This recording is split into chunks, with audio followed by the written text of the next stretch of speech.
Olá, bom dia, a paz do Senhor Jesus Cristo, que Deus abençoe a minha, a nossa e a sua vida. Mais uma bênção, mais um vídeo, mais uma palavra, mais um bate-papo espiritual neste canal de bênção do Ministério Palavra Ouvida, o Evangelho Sem Fantasia. Que Deus possa estar abençoando a sua vida de forma abundante e poderosa e que nós possamos estar juntos nessa ideia maravilhosa do revisão de vida. Amém? Revisão de vida nada mais é do que um processo de restauração de alma, de cura interior, aprendendo e decidindo a viver os propósitos do Pai, os propósitos divinos sobre nossas vidas. Hoje vamos entrar em ansiedade e depressão. Não sou psicólogo, apenas como pastor procuro deter princípios simples, básicos da psicologia, para entender melhor as pessoas e me entender também melhor e conseguir aconselhar, conseguir trazer uma palavra de ânimo, de força, de apoio, de entendimento da forma melhor possível, regada ao amor de Deus, à compreensão de Deus, uma visão divina. Como a gente há muitos anos lida com muita gente, a gente acaba aprendendo alguns princípios básicos. Aqui não é um momento com o seu psicólogo, é um momento espiritual. Alguns, só com o espiritual, curam o seu psicológico. Alguns precisam de ajuda de psicólogo. E é importante se você conseguir procurar uma ajuda de um psicólogo. Amém? Só ser seletivo. Só isso. Hoje eu quero começar, antes de falar, começar o assunto, aliás, com o livro de Josué. O livro de Josué, no Antigo Testamento, capítulo 1, começa com um chamado. A narrativa em que o autor deste livro está escrevendo, ele vai contando os fatos. E ele narra que depois da morte de Moisés, servo de Deus, todos sabem quem é Moisés, né? Disse o Senhor a Josué, filho de Nun: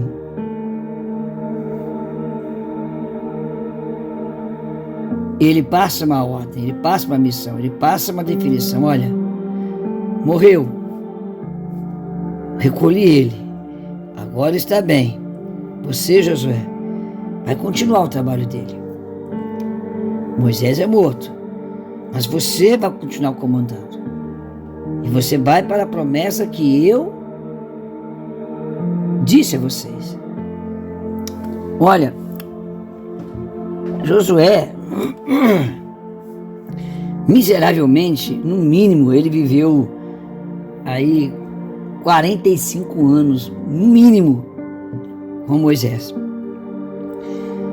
Moisés era referência como líder de um povo. O povo via como um líder político, um líder, o líder da revolução, o líder da libertação. E também o povo via como líder espiritual, um homem que tinha uma especial comunhão com Deus. Então, Josué, ele era alguém muito mais próximo. Era Josué, Arão e a família, a esposa de Moisés, os filhos, a irmã Miriam.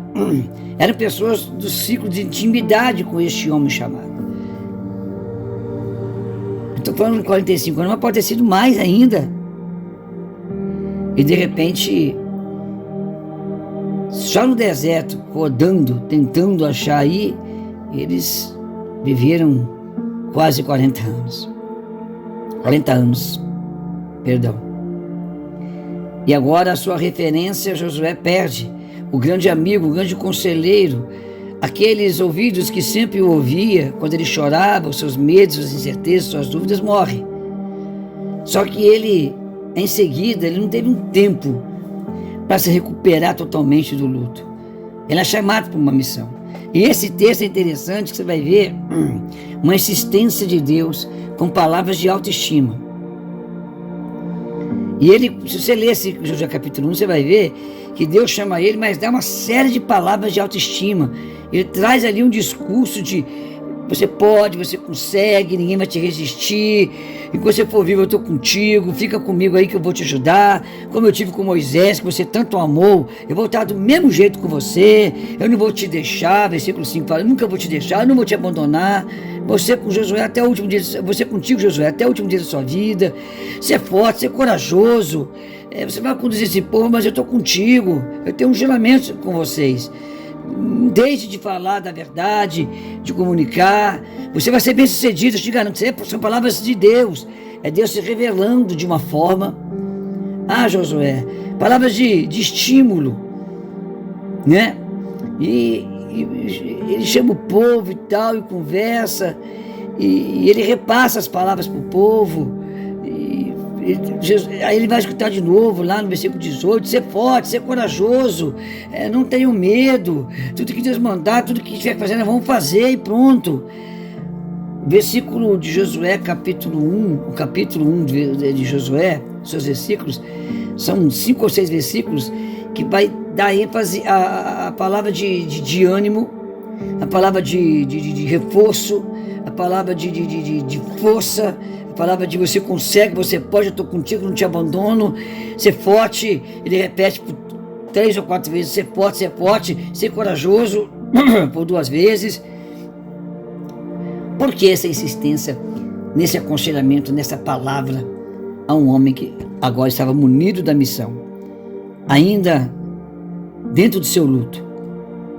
Com certeza, Josué precisava muito ouvir essas palavras. Com certeza a tristeza da morte de um mentor, de um encorajador, de um exemplo de luta, de insistência, de resistência pela justiça. Temos agora essa pessoa morta e os que lhe seguiam sofrendo. E o mais pesado para Josué é que ele teria que continuar o seu luto, continuando o trabalho do seu mentor. Ele então teve que ouvir muitas vezes Josué capítulo 1, porque ele estava tanto depressivo quanto ansioso. Leia, releia Josué capítulo 1. Se você quiser aprender a história dele antes desse fato aqui e depois, aprenda que você vai entender muitas coisas sobre o que nós estamos falando, encaixando esse personagem ao tema que nós vamos abrir no Revisão de Vida, ansiedade e depressão. Elas acontecem na vida de qualquer ser humano. Elas não podem ser, na sua vida, o fator que vai viver o resto da sua vida com você. Não. Ansiedade e depressão são fases, são momentos que passam. Porque a Bíblia é sagrada, o Espírito Santo de Deus, o Jesus Cristo ressuscitado que venceu a cruz, venceu a morte, superou a cruz e está à destra do Pai, nos dão palavras como essa no capítulo 1 de Josué. Então nós temos que entender que Josué capítulo 1 é uma das melhores passagens para falar de um homem que estava com ansiedade e depressão. Justamente isso. Quer dizer que depressão e ansiedade têm diferença. Você já sabe, você sabe, vai saber, se sabia pouco, vai saber um pouquinho mais só. Amém? Tem sim uma diferença, mas temos que entender que você pode estar com os dois, ou estar com um em certas épocas, e assim por diante. É lógico que tanto depressão quanto ansiedade são transtornos psiquiátricos que causam sintomas, tristeza, inquietação, cansaço, preocupação excessiva, falta de motivação, alterações no sono, um sono muito pesado, outros com sono hiper leves, medos, receios, isolamentos, etc. e tal. A depressão a gente vai caracterizar ela por uma nostalgia. É uma prostração. É viver porque tem que viver, mas é uma tristeza que não sai de dentro de você. É uma perda de interesse. Eu digo uma perda de interesse perder o entusiasmo, perder a virtude de sonhar e lutar pelo que se sonha. É perder o prazer por viver emoções e alegrias, não abrir mão de momentos. Perde. Já a ansiedade, dentro do entendimento que eu tenho, até como um aconselhador, como pastor, eu associo muito ela aos medos e preocupações que nos levam para dois extremos. Ou a gente vai agir com muita precipitação, vai agir de forma insensata, de forma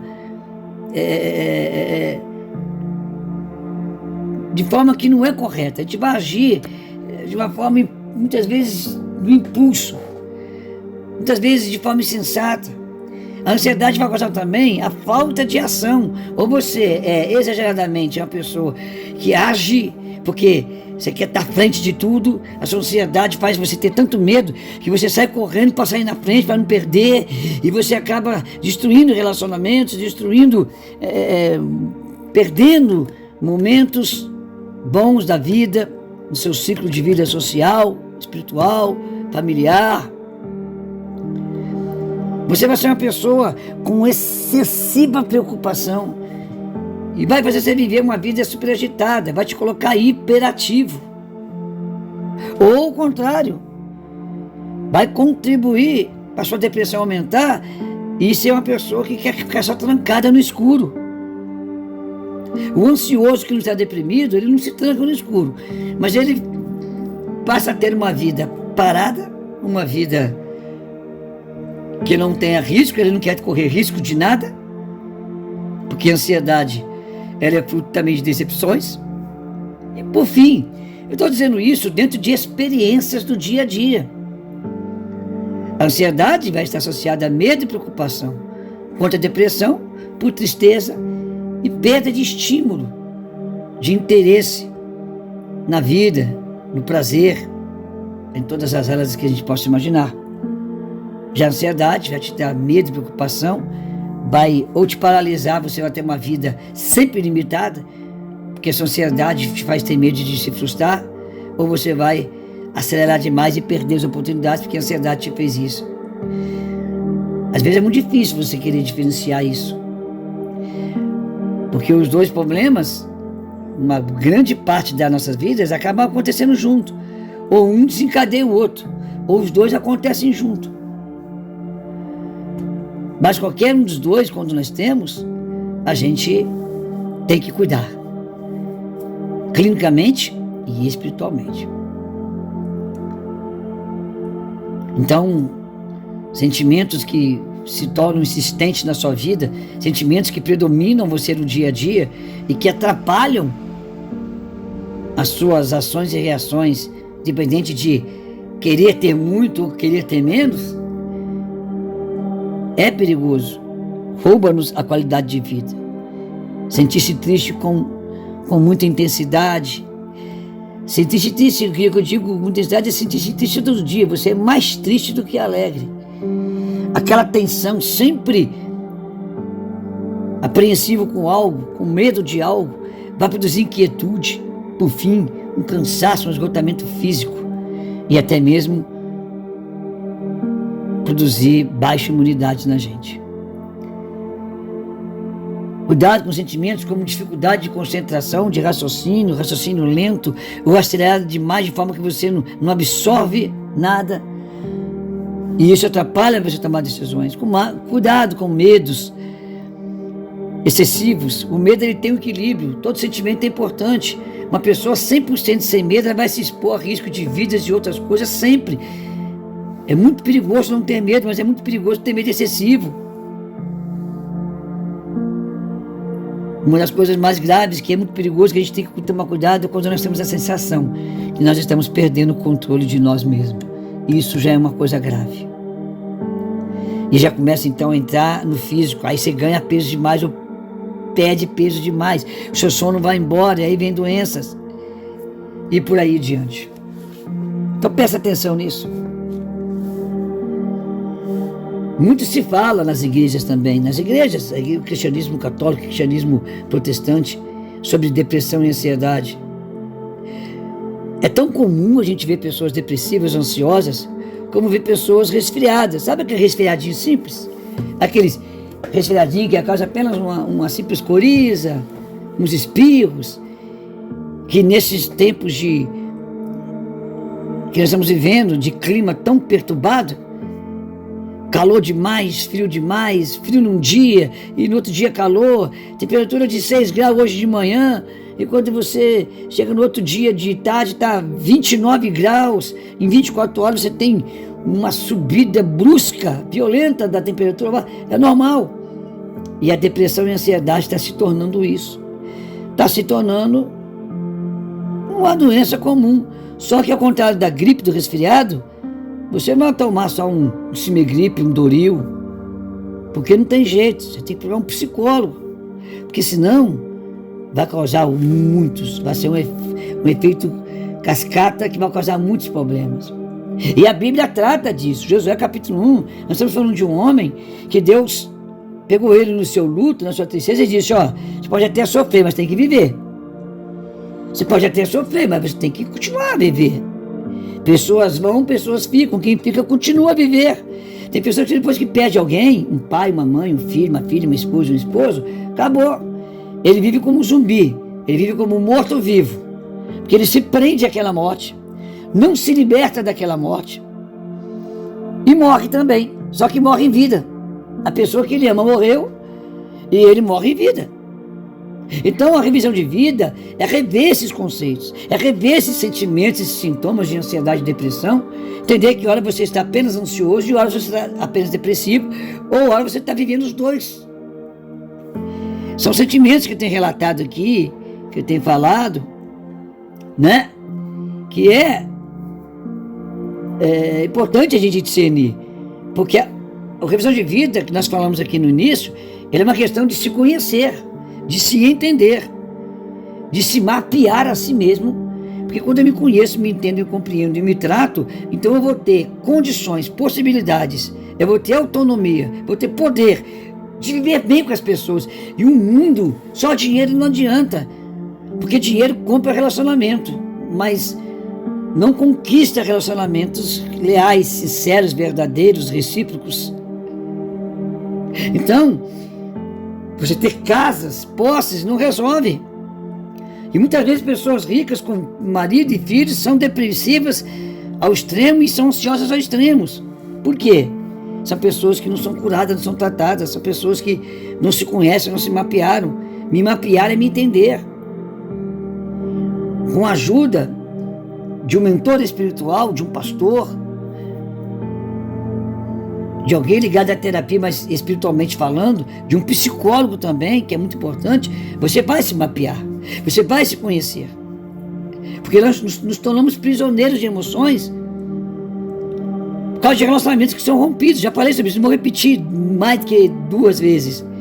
Rompidos pela morte, rompidos por traição, por mentiras, por engano, rompidos por fatalidades que nos distanciam. Relacionamentos que causam dor, tristeza, decepção.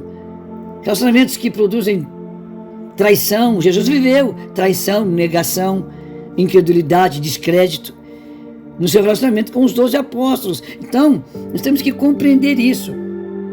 O fato é que, infelizmente, o aumento dessas incidências de doenças de ordem mental, emocional, psiquiátrica, como você prefere dizer, que são a depressão e a ansiedade, que são a porta de todas as outras doenças ligadas ao emocional, elas estão tendo uma prevalência, elas prevalecem no ser humano, mundialmente falando, que é terrível. O Brasil era chamado país da alegria. Eu lembro quando eu tinha 14, 15 anos, o Brasil era sinônimo de alegria, de deixa a vida me levar. Era. Você via nações como o Japão, como Coreia do Sul, nações europeias de primeiro mundo, que o número de suicídio era preocupante.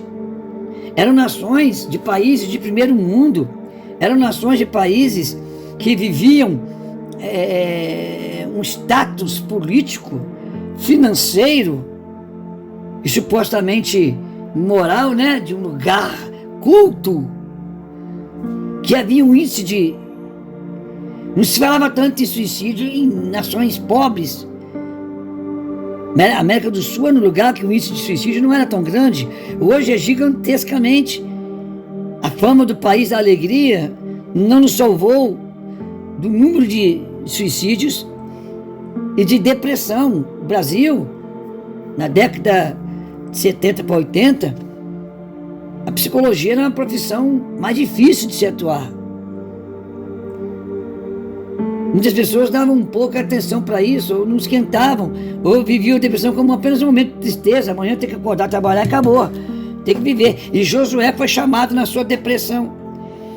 E com certeza, quando ele é chamado para continuar a missão de quem ele está sofrendo pela morte, a ansiedade tomou conta. E agora? Será que eu posso? E agora?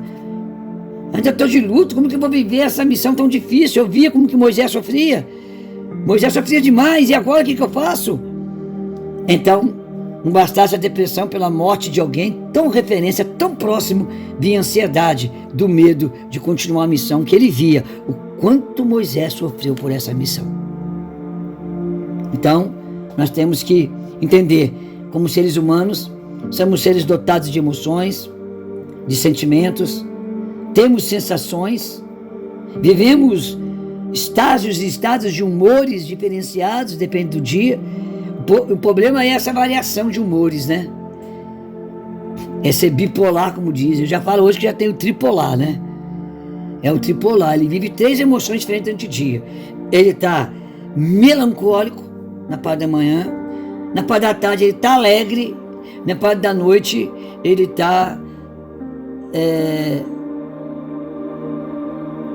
com um sentimento confuso. Eu não sei como que eu estou, sabe? Assim... Eu não sei se eu tenho motivo para estar triste, mas eu não estou legal. Sabe? É o tripolar. Daqui a pouco vai criar mais uma classificação aí. Não vai demorar muito não. Então, nós temos que entender que a gente tem que buscar mapear esse lado emocional. Mapear, e nós temos que entender a nossa vida, o nosso estilo de vida, porque o estilo de vida de cada um é também o que vai contribuir para o bem ou para o mal nessa área que nós estamos agora comentando. Nós temos que entender, aprender a viver, a administrar sentimentos e emoções, desilusões amorosas, desentendimentos familiares, luto. Nós temos que aprender a administrar questões desagradáveis e difíceis, aprendendo a puxar a responsabilidade do diálogo, do confronto, de vamos consertar a situação, porque procrastinar, lembra da procrastinação? Porque eu tenho medo do confronto, medo de administrar essa situação desagradável, então eu prefiro deixar quieto, então eu procrastino. Então eu tenho que nós temos que aprender, e a administração disso, ela vem do espiritual, ela vem da Bíblia Sagrada, ela vem da psicologia, ela vem da psicanálise também. Há várias ferramentas, há vários meios de nós tratarmos com isso. E é nessa expectativa que a gente quer abordar juntos, aprender juntos. Nessa expectativa, dentro dessa narrativa que eu estou lançando aqui para nós, que nós vamos juntos aprender. Está na hora de a gente entender que a vida tem como semáforo, né? Verde, tá beleza, vai caminhar. Amarelo, muita atenção. Vermelho, situação de perigo. Nós temos que definir essas fases. Essa sinalização da nossa vida. Quando está verde, amarelo e vermelho. E saber viver de igual modo nos 3 sinais da vida. Verde, tá tudo bem. Mas vai ter momentos que isso é um momento de atenção, os conflitos de relacionamento. Vai ter momentos que você vai estar ansioso ou depressivo, sobrecarregado de um processo longo de sofrimento. Sabe o que isso significa? Que nós temos que aprender a administrar a vida. E ninguém administra a vida parando. Josué não foi chamado a parar e fica lá, chora lá, Josué. Pois se curso melhorar, você volta. Não. Josué, ele morreu. Acabou, você está triste, mas tem que continuar, tá? É duro isso. Mas quem para adoece em todos os aspectos, espiritual, moral e físico. Acabou.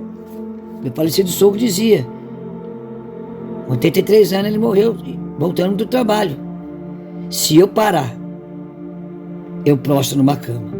O que me faz vivo e bem é todo dia cedo de trabalhar, com 83 anos de vida. Então ele não tinha o luxo de se dar a depressões e ansiedades. Ele tinha que continuar. Tinha pessoas que ele amava, que amavam ele e precisavam dele bem. Quando nós ficamos presos nos nossos sentimentos, somos um pouco egoístas, porque a gente não pensa nas pessoas à nossa volta que nos amam, que dependem, que precisam da gente, que se espelham na gente. A vida continua. Vamos tratar, vamos cuidar, mas a vida continua. A vida continua. Temos que buscar esse diagnóstico. Tá? Não esqueçam disso. Depressão relacionada a sentimentos de desamparo e solidão constantes. Tá? Ansiedade está ligado às minhas ações, que muitas vezes as minhas ações elas estão baseadas em minhas seguranças e medos, na minha segurança, na minha coragem. É depressão, é sentimentos produzidos por maus relacionamentos em todas as áreas, que produzem solidão, desamparo. Então vamos lutar contra isso. Vamos lutar contra esses sentimentos. Vamos lutar contra esse cansaço, essa fadiga mental, essa dificuldade de concentração, esses lapsos de memória que parece que insistem, esquece tanta coisinha do dia a dia. É uma ansiedade disfarçada em esquecimento. Eu tenho aprendido isso. Esquecer demais, lapsos pequenos de memória, toda hora, o dia inteiro, constantes, pode ser um sinal de uma ansiedade enrustida, embutida, escondida. Ser irritado demais, tudo me irrita, todos me irritam, qualquer palavra me irrita, eu brigo à toa, pode ser uma ansiedade. Eu aprendi que até as tensões musculares fortes, dores musculares que aparecem, que nos dificultam relaxar, estão ligadas a uma ansiedade que a gente não descobriu ainda. Alteração do sono, nem vou falar, que todo mundo sabe disso. Tá? Desinteresse, muito desinteresse em atividades, em ter prazer, em ter alegria, é depressão.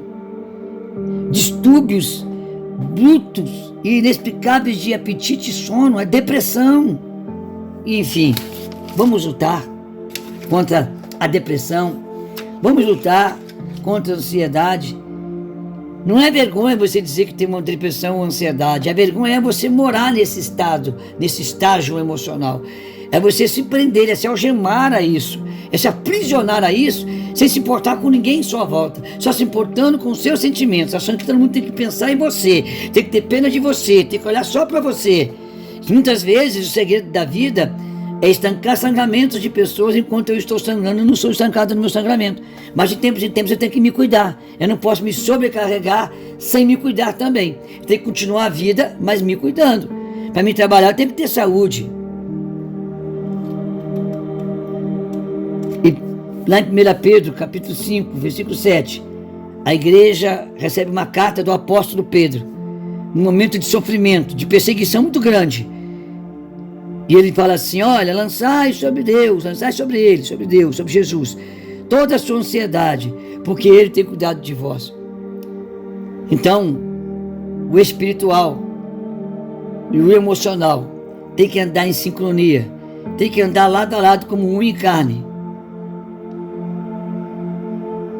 porque assim a gente vence melhor. Eu estou dando essa explicação porque é importante. Buscar amigos e pedir a eles que ouçam o nosso coração e orem conosco é a primeira grande barreira a ser vencida. É a forma de quebrar o silêncio que mascara a depressão e a ansiedade.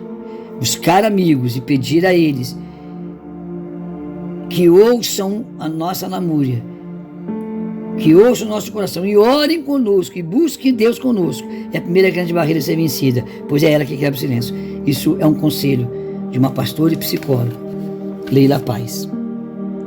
Então, vamos buscar um amigo, vamos buscar uma amiga que nos ouça, mas não só nos ouvir, mas que depois de nos ouvir, se não tiver o que falar, ele vai orar com a gente.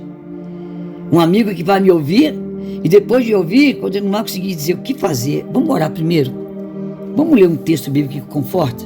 Vamos fazer uma intercessão espiritual? Vamos. E depois Deus dará a palavra. E para terminar, Presta bem atenção. Existe um versículo que diz: trazendo à memória aquilo que pode me trazer esperança. Lamentações. Trazer à memória aquilo que pode me dar esperança. É uma frase de Jeremias no pior momento de toda a sua existência terrena. O passado não pode ser olhado para trazer tristeza. O passado tem que ser olhado, trazer à memória que pode me dar esperança. Os bons momentos, os bons relacionamentos é o que vai me trazer esperança. É saber que nos bons momentos, nas alegrias, nos bons relacionamentos que eu tive, ali provam que eu consigo, que é um Deus que ajuda. Olhe para o passado só numa questão, para olhar os momentos de alegria, de paz que você teve. Só isso. Para entender que se você chegou até esse presente e conseguiu se lembrar do que é bom no passado, é porque você tem toda a condição de construir um futuro sobrenatural. Passado para chorar não vale a pena. Passado para ficar triste é passado que tem que ser esquecido e jogado fora. Porque ele vai paralisar o presente e tornar inexistente o seu futuro. Amém? Que Deus te abençoe. Que Deus te guarde. Vamos começar a apagar o passado negativo. Se for lembrar do passado, só dos bons momentos, para te incentivar a entender que você pode ter novos e melhores bons momentos. Busque um amigo, busque um mentor espiritual, busque um psicólogo. Depressão e ansiedade, é isso aí, tá bom? Viva um dia de cada vez, calma. Amanhã pertence a Deus. Amém? Semana que vem tem mais. Semana que vem eu termino um finalzinho. Vamos fazer os pontos de fixação e vamos entrar na questão das decisões, que vai começar com confiar. Porque decidir é confiar. Deus abençoe. Glória a Deus. Concluindo,